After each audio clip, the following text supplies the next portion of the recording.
Antes de começarmos, tenho um pequeno pedido. Estou tentando alcançar a marca de 1000 inscritos. Esse é um número muito importante para mim. Por favor, cliquem no botão inscrever-se. É apenas um clique, mas para mim, é uma motivação enorme para continuar criando vídeos. Muito obrigado a todos vocês. A voz de seu pai ecoou pelo grande salão como um estalo de chicote. E esta, disse ele, fechando a mão em seu braço com força suficiente para machucar, é a reserva. Risadas percorreram os lobos reunidos. Risadas baixas e obedientes, do tipo que acompanha a crueldade quando a crueldade vem de um homem com poder. Lord Harun Voss, alfa do bando do Pântano Cinzento, empurrou sua filha mais nova para frente até que ela tropeçou no chão de pedra, seus joelhos batendo no granito frio. Suas duas filhas mais velhas ficaram atrás dele em vestidos de seda, seus queixos erguidos, seus sorrisos ensaiados. Elas eram a oferenda. Ela era a nota de rodapé. Elara Voss não chorou. Ela parou de chorar aos 12 anos na noite em que seu pai a trancou no porão por falar fora de hora em um banquete. Ela se levantou do chão com as mãos firmes e a coluna ereta, e não olhou para o pai. Ela olhou além dele, além das filhas de seda e dos lobos da corte que zombavam. Ela olhou diretamente para o trono. O rei Alfa não havia se movido. Ele esteve imóvel durante toda a procissão, de forma perturbadora, impossível, como um predador que decidiu que nada na sala valia o esforço de se mover. O rei Draven Blackmere sentou-se em um trono esculpido nos ossos de lobos que haviam desafiado sua linhagem e perdido. Sua mandíbula estava cerrada. Seus olhos eram cinza pálido, a cor do céu de inverno antes de uma tempestade, e não saíram do rosto de Elara desde o momento em que ela entrou no salão. Não as suas irmãs. Não a seda delas. Não as reverências e bajulações de Lord Harun. Ela. Agora, no silêncio que se seguiu às risadas, Draven Blackmere fez algo que ninguém esperava. Ele ergueu a mão, tirou a coroa de ferro da cabeça e a colocou na mesa de pedra ao lado de seu trono. O som que fez, metal em granito, ressoou pelo salão como um toque fúnebre. Então ele se levantou. Todo o salão parou de respirar. Ele era enorme. Essa foi a primeira coisa que Elara registrou. Não seu título, não sua reputação, mas a escala física pura do homem descendo do estrado. Seus ombros bloqueavam a luz do fogo atrás dele. Seus pés batiam no chão de pedra com um ritmo que a fez pensar em um tambor de guerra, constante, sem pressa e absoluto. Seus cabelos escuros caíam além de sua mandíbula, e seu rosto, esculpido, duro, bonito da maneira que uma lâmina é bonita, não continha nenhuma expressão. Mas seus olhos queimavam. Ele passou por Lord Harun sem um olhar, pelas filhas mais velhas que recuaram apesar de si mesmas, pelos alfas reunidos e suas comitivas, pelo Beta que deu um passo à frente com a mão levantada em um aviso incerto. Ele parou na frente de Elara. Ela estava perto o suficiente para sentir o calor irradiando de sua pele, perto o suficiente para ver a cicatriz que corria de sua têmpora esquerda descendo pela mandíbula e desaparecendo sob a gola de sua túnica preta, perto o suficiente para ouvir o som baixo que se formava em seu peito, não exatamente um rosnado, não exatamente uma respiração, algo mais antigo que ambos. Qual o seu nome? Sua voz era profunda e rouca, como se ele não a usasse há muito tempo, como se falar fosse algo que ele tivesse esquecido como fazer gentilmente. Elara. Ela não acrescentou o nome de família. Ela não disse, meu senhor ou majestade. Ela simplesmente lhe deu a única coisa que era dela. Algo mudou por trás de seus olhos, uma rachadura na pedra, uma fissura no gelo. Elara, ele repetiu. E a maneira como ele disse, baixo, lento, como se saboreasse a forma da palavra, fez cada lobo na sala ficar rígido. Ele se virou para Lord Harun. O alfa mais velho havia ficado pálido. Qualquer coisa que ele viu no rosto do rei fez seu sorriso ensaiado desmoronar como pergaminho molhado. Esta, disse Draven, não é sua reserva. Ele não explicou. Ele não pediu permissão. Ele estendeu a mão para Elara, palma para cima, aberta, um gesto que não se parecia em nada com um comando e em tudo com uma oferenda, e esperou. O salão estava silencioso. 40 lobos, 6 alfas, uma dúzia de guerreiros graduados, e nenhum deles respirou. Elara olhou para a mão dele. Ela olhou para as cicatrizes nos nós de seus dedos, o tamanho de seus dedos, a quietude com que ele os segurava. Ela pensou em todas as noites que passou em quartos frios sem fogo porque não valia a lenha. Cada refeição comida em pé porque não havia cadeira para a reserva. Cada hematoma que seu pai deixava onde a roupa cobriria. Ela colocou a mão na dele. Seus dedos fecharam-se sobre os dela, e um tremor percorreu-o, visível, involuntário, como um homem chocado por um raio.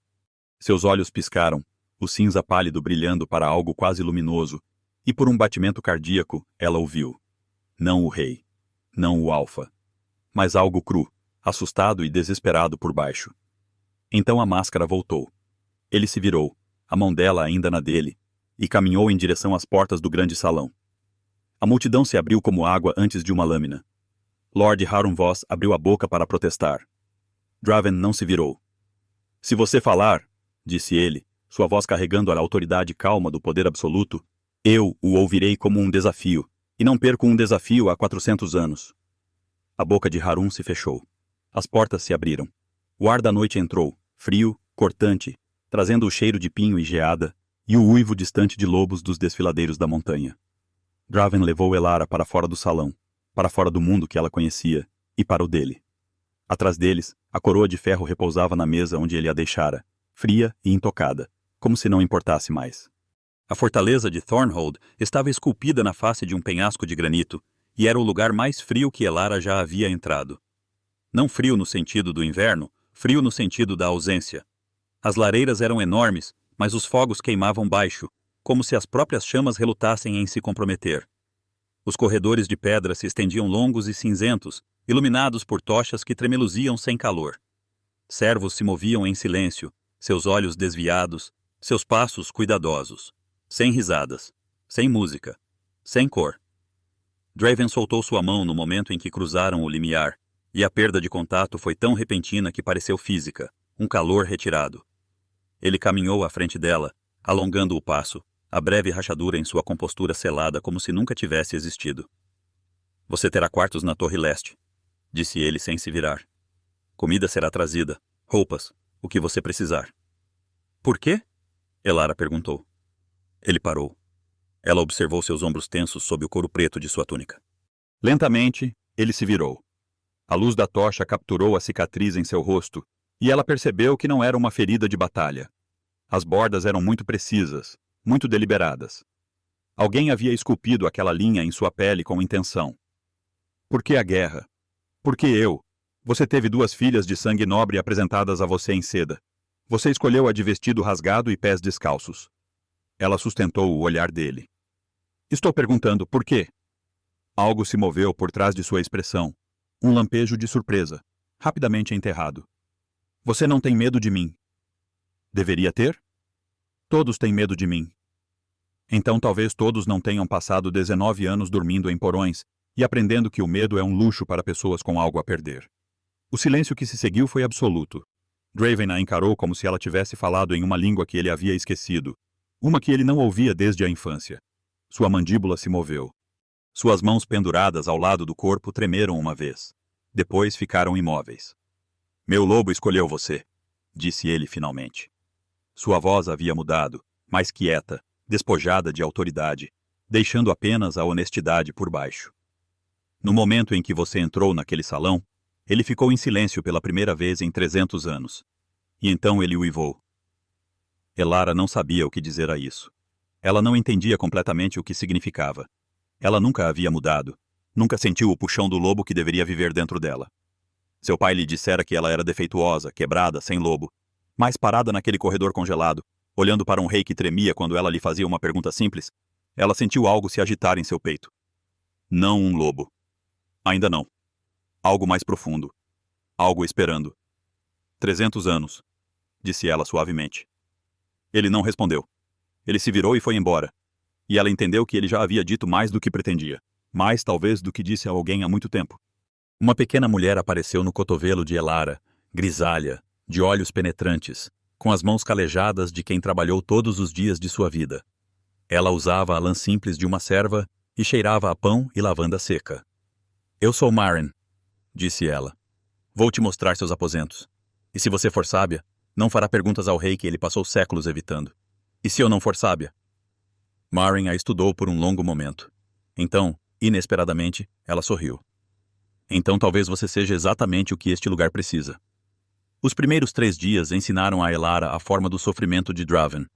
Não era metafórico. A maldição era física, visível, implacável. Ela aprendeu primeiro com Maren, que falava com cuidado, escolhendo suas palavras como pedras para atravessar um rio. O rei fora amaldiçoado 3 séculos atrás por uma bruxa desprezada das antigas linhagens, uma mulher que ele se recusara a tomar como Luna após a morte de sua primeira companheira. A maldição era elegante em sua crueldade. Ela o privava de sensação, toque, paladar, calor, conforto, tudo se fora. Ele podia sentir dor, podia sentir frio, mas nada gentil, nada bondoso, nada que pudesse tornar a existência suportável. Ele não dormia há 300 anos. O sono exigia que o corpo se soltasse, confiasse, amolecesse. Seu corpo havia esquecido como. Elara aprendeu o resto observando. Ela viu como ele segurava a comida sem provar, mastigando mecanicamente, engolindo sem prazer. Ela viu como ele ficava perto demais do fogo da lareira, sua mão a centímetros da chama, procurando um calor que sua pele não podia registrar. Ela viu a maneira como ele se movia por sua própria fortaleza como um fantasma assombrando os aposentos de uma vida que não conseguia mais acessar. Na terceira noite, ela o encontrou sozinho no grande salão. O fogo havia diminuído para brasas, lançando o salão em uma luz laranja fraca. Ele estava sentado no chão ao lado da lareira, não no trono, não em uma cadeira, mas na pedra fria, as costas contra a parede, os olhos abertos e fixos no nada. Você deveria estar em seus aposentos, disse ele sem olhá-la. Eu também não consegui dormir. Ela se sentou do outro lado dele, perto o suficiente para falar baixo, longe o suficiente para que o espaço entre eles parecesse deliberado. Maren me contou sobre a maldição. Sua mandíbula se apertou. Maren fala demais. Ela se importa com você. Isso não é a mesma coisa. Ele não disse nada. As brasas estalaram e se moveram, enviando uma breve chuva de faíscas para cima. 300 anos, disse Elara. Como é passar tanto tempo sem calor? Você faz perguntas que ninguém mais faz. Porque todos os outros têm medo das respostas. Eu te disse, não tenho nada a perder. Ele virou a cabeça então. E o olhar que ele lhe deu não era a autoridade fria do rei Alfa. Era algo despojado, algo exausto e honesto e perto de se quebrar. Parece afogamento, disse ele lentamente, em uma sala cheia de ar. Tudo está ali, calor, conforto, descanso. Eu posso ver, posso observar outras pessoas experimentando, mas minhas mãos passam por isso como fumaça. Ele fez uma pausa. Sua voz diminuiu. Depois do 1º século, você para de alcançar. Depois do 2º, você esquece o que estava alcançando. Depois do 3º... Ele se interrompeu. Depois do 3º... Ela incentivou gentilmente. Você começa a se perguntar se algum dia esteve vivo. As palavras pairaram entre eles como geada no ar. Elara não ofereceu conforto. Ela não disse que tudo ficaria bem porque ela não sabia que ficaria. Ela simplesmente sentou-se com ele na luz fraca do fogo moribundo e deixou o silêncio carregar o peso do que ele havia confessado. Depois de um longo tempo, ela estendeu a mão e colocou-a no chão de pedra entre eles, sem tocá-lo. Apenas perto, uma oferenda sem pressão, uma presença sem demanda. Draven olhou para a mão dela, então, lentamente, como se o movimento lhe custasse algo enorme. Ele moveu a própria mão até que seus dedos repousassem ao lado dos dela, sem tocar, não bem. Perto o suficiente para que o calor de sua pele o alcançasse. Eu não consigo sentir, mas sei que está lá, sussurrou ele. A corte notou. Lord Fenris, o principal conselheiro do rei, e um lobo cuja ambição mal disfarçada há décadas era notada por todos. Ele era um homem alto e angular, com uma barba prateada e um sorriso que nunca alcançava seus olhos. Serviu a 3 gerações de reis Blackmer e gastou essas gerações se posicionando como indispensável. Uma ômega de uma alcateia menor, pois era o que Elara era, não importava como seu pai se autodenominava Alfa. Sentar-se ao lado da lareira do rei ameaçava tudo o que Fenris havia construído. Ele começou com sussurros, palavras sutis deixadas cair em conversas nos campos de treinamento, nas cozinhas, entre os guerreiros classificados. Ela é sem lobo. Ela não pode se transformar. Ela é indigna do vínculo. O rei está comprometido. A maldição finalmente tomou sua mente. Elara ouviu os sussurros. Ela passou a vida ouvindo sussurros. Eles escorriam dela como chuva em pedra. Mas no 7º dia, Fenris parou de sussurrar. A corte matinal estava em sessão, uma reunião formal onde disputas eram ouvidas e julgamentos proferidos. Elara fora convidada por Draven. Um gesto que fez a corte murmurar antes mesmo de ela entrar no salão. Ela sentou-se em uma cadeira à esquerda do trono, uma posição tradicionalmente reservada para a Luna. Fenris ficou diante dos lobos reunidos e falou com a autoridade prática de um homem que ensaiava aquele momento. Meu rei, a Alcateia está inquieta. Há preocupações legítimas, sobre a mulher que você trouxe para Thornhold. Ela não tem posto, nenhuma linhagem de consequência. Ela nunca se transformou. Ela é, por todos os critérios de nossa lei, desqualificada para sentar onde senta. O salão ficou em silêncio. Elara sentiu o peso de 60 pares de olhos.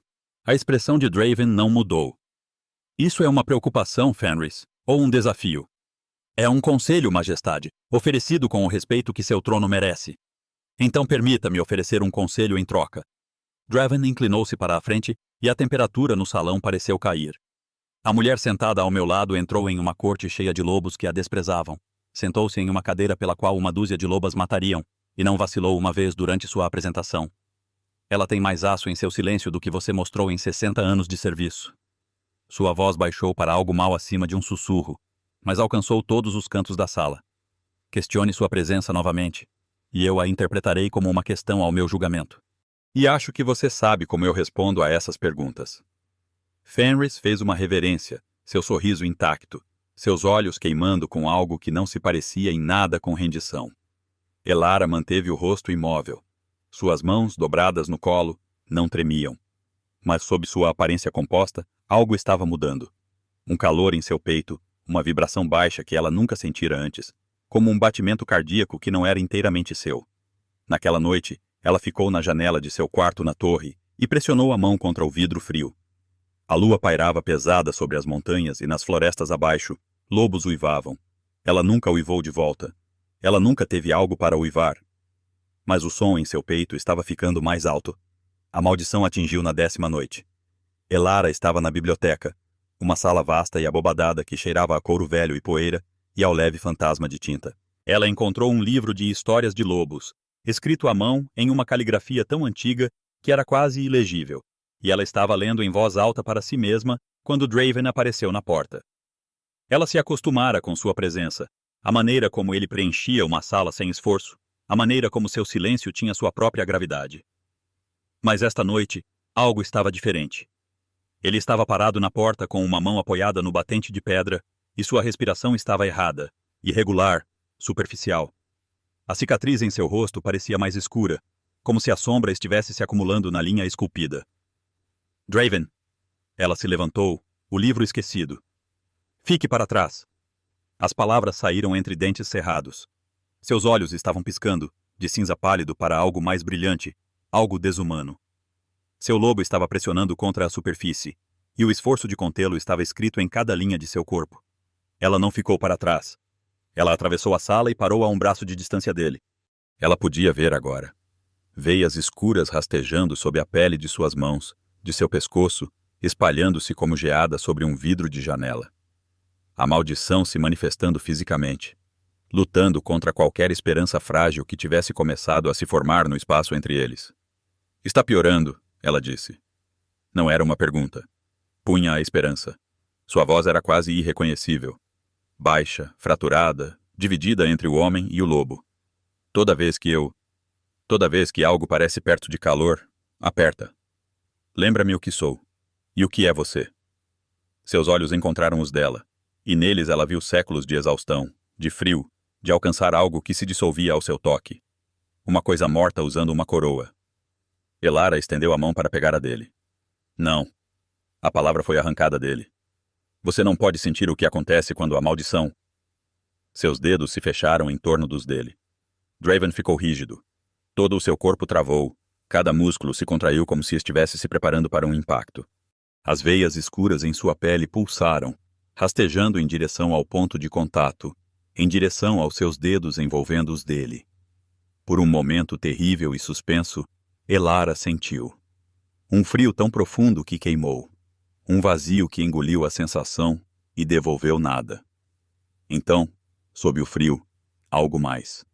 Um brilho, fraco e desesperado e vivo, como uma única brasa enterrada sob cinzas. Calor. Draven ofegou.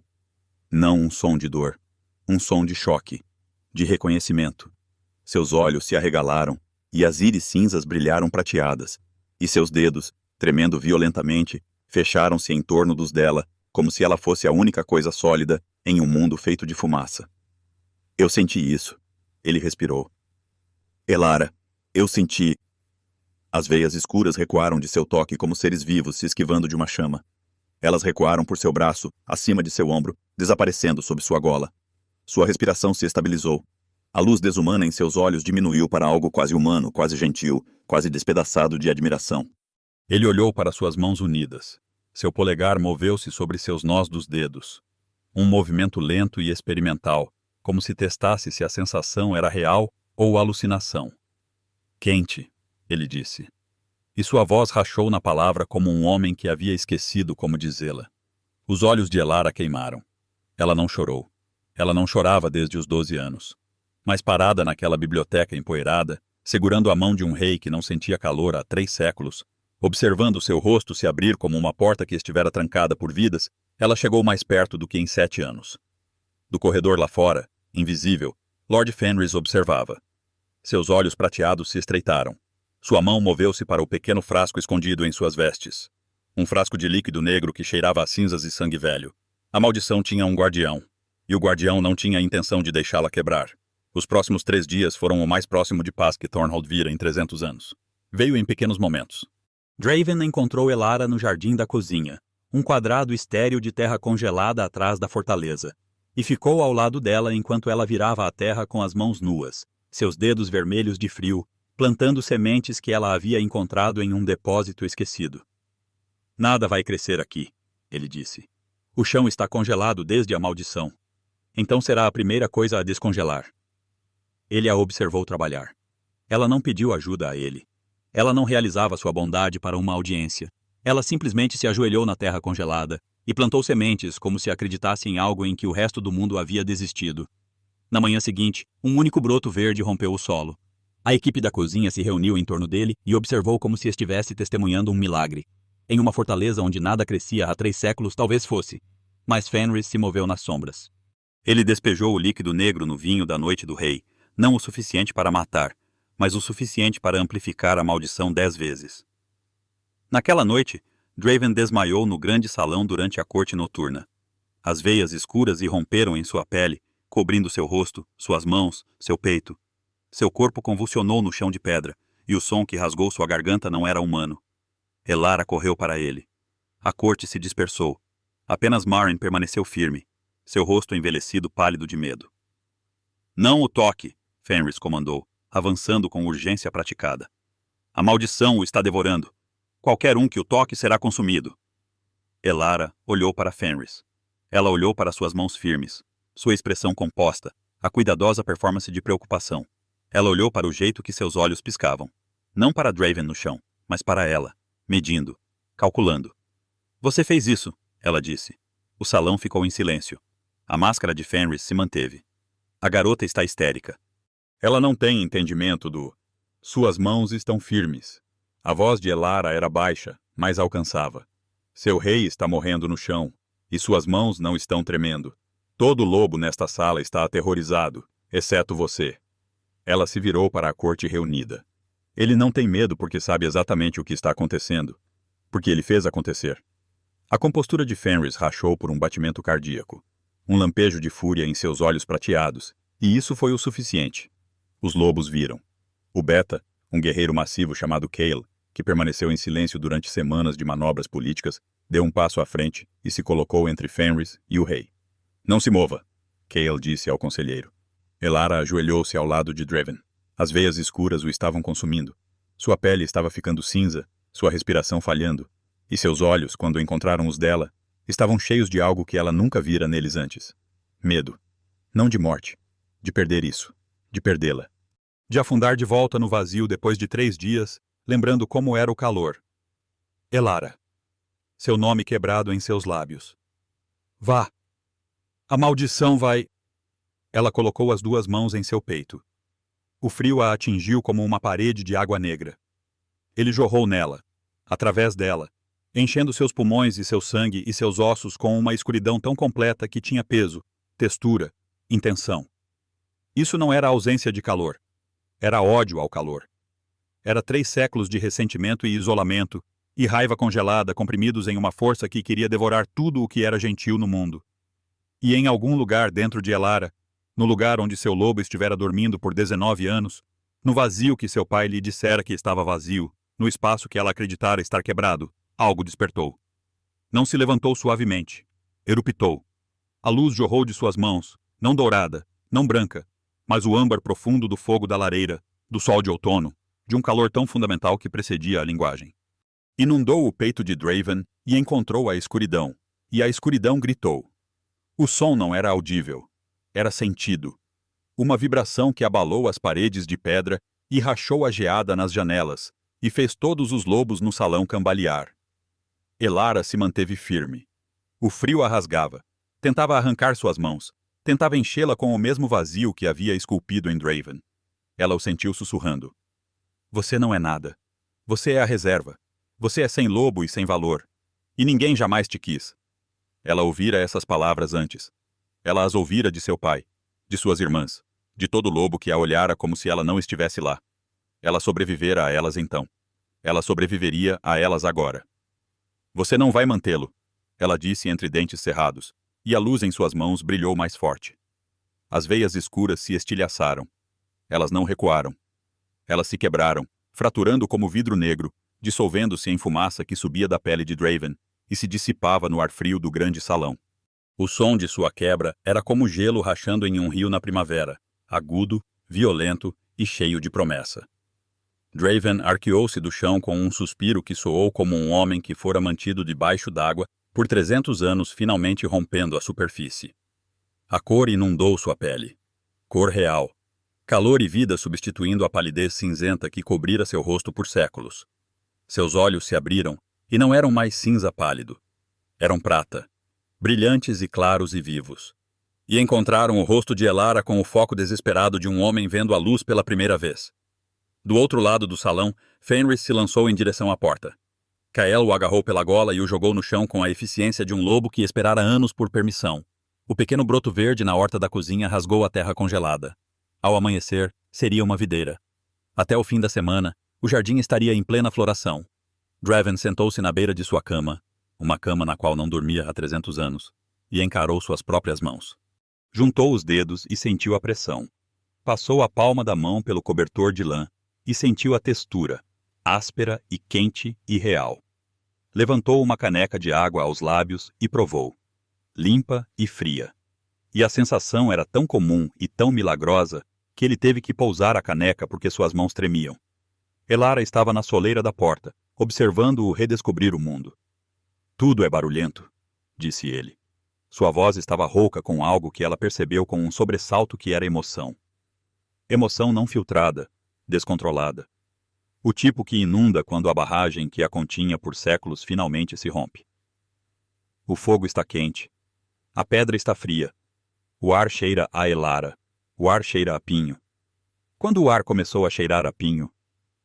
Sempre cheirou, disse ela suavemente. Você simplesmente não conseguia alcançá-lo. Ele a olhou. A máscara se fora. As muralhas se foram.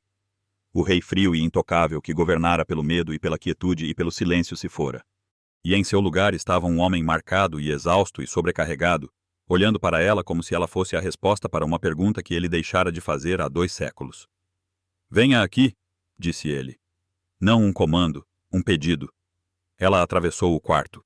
Ele estendeu a mão para ela e quando seus dedos se entrelaçaram, ele fechou os olhos e inspirou profundamente. E ela observou todo o seu corpo tremer com a simples e devastadora sensação de ser tocado por alguém que realmente o sentia. Não sinto nada gentil há 300 anos, disse ele. E a primeira coisa que senti foi você. Ele ergueu a mão dela e pressionou os lábios nos seus nós dos dedos. Gentil, reverente, tremendo. Então ele a olhou com aqueles novos olhos prateados e disse as palavras que custaram tudo a um rei. Eu não mereço o que você me deu. Eu sei disso. Um rei amaldiçoado que deixou a escuridão comê-lo vivo por 3 séculos não tem o direito de pedir nada à mulher que o queimou dele com as próprias mãos. Sua voz falhou. Ele a deixou falhar. Mas eu estou pedindo. Fique. Não como uma convidada, não como uma garota resgatada. Fique como minha aluna. Fique como minha companheira. Fique porque não posso voltar ao frio agora que sei como é o calor. E você é todo o fogo que eu jamais falhei em acender. Elara envolveu o rosto dele com as mãos. Ela traçou a cicatriz com o polegar. A cicatriz que havia desbotado, ela percebeu. Não sumira, mas mais clara. Como se até a marca da antiga crueldade estivesse perdendo seu poder. Passei 19 anos ouvindo que eu não era nada, disse ela. Passarei o resto da minha vida em um lugar onde sou algo. Sim. Ele a beijou. Não foi gentil, não foi cuidadoso. Foi o beijo de um homem que não sentia calor há 3 séculos. Desesperado e dolorido, e cheio de uma fome que não tinha nada a ver com desejo, e tudo a ver com a aterrorizante e eletrizante descoberta de que ele ainda estava vivo. Ela sentiu o laço se encaixar entre eles. Não era imaginação, não era esperança, mas algo real e inquebrável e antigo. Um fio de fogo conectando seu peito ao dele. E bem no fundo dela, o lobo que dormira por 19 anos abriu os olhos. 3 meses depois, o reino de Thornhold estava irreconhecível. A horta havia se tornado um exuberante e verdejante jardim de ervas, vegetais e roseiras trepadeiras que escalavam as muralhas da fortaleza como se estivessem compensando 3 séculos de dormência. As lareiras queimavam altas e brilhantes, e os salões que antes eram cinzentos e silenciosos agora abrigavam o som de conversas, de risadas, de botas sobre pedra e de portas se abrindo em vez de se fechando. Luna Elara sentou-se no grande salão com uma pilha de petições de vilas distantes. Maren ao seu lado oferecendo comentários não solicitados sobre cada pedido. Draven aprendera a dormir, não facilmente, não ainda uma noite inteira, mas o suficiente. Ele ainda acordava às vezes nas horas escuras, sua mão a procurando em pânico que desaparecia no momento em que seus dedos encontravam seu calor ao seu lado. Ele dormia. Após 300 anos, ele dormia. E sonhava. Lord Fenris sentou-se em uma cela sob a fortaleza, despojado de patente e título. Sua traição exposta a todos os bandos nos territórios do norte. Ele mantivera a maldição por décadas, alimentando-a com alquimia sombria, mantendo o rei congelado e dependente de seus conselhos. A revelação havia destruído o que restava de sua influência. Ele apodreceria na escuridão que cultivara. Em uma manhã de fim de primavera, chegou uma carta com o selo do bando Ashenmore. Elara a abriu à mesa do café da manhã, enquanto Draven a observava com a atenção calma e constante de um homem que nunca se cansaria de observá-la. A carta era de seu pai. Lord Harren Voss, cujas filhas mais velhas falharam em garantir alianças próprias. Cujo bando diminuíra nos meses desde que a fúria do Rei Alfa se tornou conhecida. Quem finalmente compreendera a magnitude do que ele descartara. Escreveu 3 páginas de desculpas rasteiras. Ele implorou seu perdão. Ele implorou uma audiência. Ele implorou que ela se lembrasse que era sua filha. Elara leu a carta. Ela a dobrou cuidadosamente. Ela a colocou ao lado de seu prato. "O que você fará?" perguntou Draven. Ela o olhou. Sua companheira. Seu rei. O homem que depôs sua coroa e atravessou um grande salão por ela quando o resto do mundo a pisara sem olhar para baixo. "Responderei", disse ela. "Direi a ele que sua reserva está indo muito bem." Draven sorriu. Ainda era algo raro seu sorriso. Um movimento lento e incerto como se os músculos tivessem esquecido a forma. Mas era real. E era quente. E era dela. Fora das muralhas de Thornhold uivava na luz da manhã. E pela primeira vez em 300 anos, o som não era melancólico. Era alegre. Muito obrigado por assistirem a este vídeo até o fim. Eu realmente aprecio cada momento que vocês passaram aqui comigo. No momento, estamos rumo ao nosso primeiro marco. 1000 inscritos. Se as minhas histórias tocaram vocês de alguma forma, por favor, me apoiem clicando no botão inscrever-se. Cada inscrição é uma motivação enorme para eu continuar trabalhando e criando mais histórias valiosas para vocês. Nos vemos no próximo vídeo.